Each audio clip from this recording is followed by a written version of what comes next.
အားလုံးပဲမင်္ဂလာပါဒီနေ့တော့ကျွန်တော်ပတ်ချင်းပူလီကိုရောက်နေပါတယ်ဒီနေရာကတော့ဘရင်နံပါတ်9ရဲ့ကြောက်ထွင်းပချီနေရာပါဒီအဆောက်အဦကတော့နှစ်ပေါင်း150ကျော်ပြီလို့ပြောပါတယ်ကျွန်တော်ကတော့မနက်စောပိုင်းရောက်လာတယ်ဆိုတော့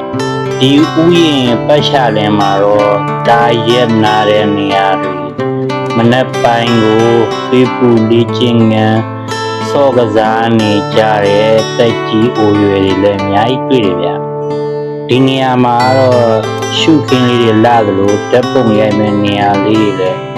ပေါ်ပါတယ်ကျွန်တော်ကတော့အချိန်မီရလို့ခိတ္တခဏလေးဝင်ပြီးတာနဲ့တန်းပြီးတော့တခြားနေရာကိုဆက်သွားပါတယ်ဟုတ်ပြီလေစရာပတ်စရာလေးတွေလည်းပြီးပြီဆိုတော့ကျွန်တော်တို့ဖျားဘူးဆက်ပြီးထွက်ရအောင်ကျွန်တော်တို့ဒီဖျားပတ်ဝန်းကျင်မှာတော့တစ်တော်ရီတွေပြီးတော့ပန်းကြံတွေလည်းရှိရဗျပြီးရင်ကျင်းငယ်တွန်းတန်လည်းတအားတာရလို့ရှုခင်းတွေလည်းတအားအများကြီးပဲဗျကျွန်တော်ကတော့အချိန်ကြီးမပေးနိုင်ရမို့လို့ဖြစ်တဲ့ခဏဖျားဝင်ပို့ပြီးတာနဲ့ပြန်ခဲ့တယ်ဗျာနောက်ချိန်များမှလည်းအားရင်တော့တရက်လောက်ချိန်ပြီးတော့ပါချင်းဒီမျိုးနဲ့ဖျားပူချင်ပြီးတယ်ဗျ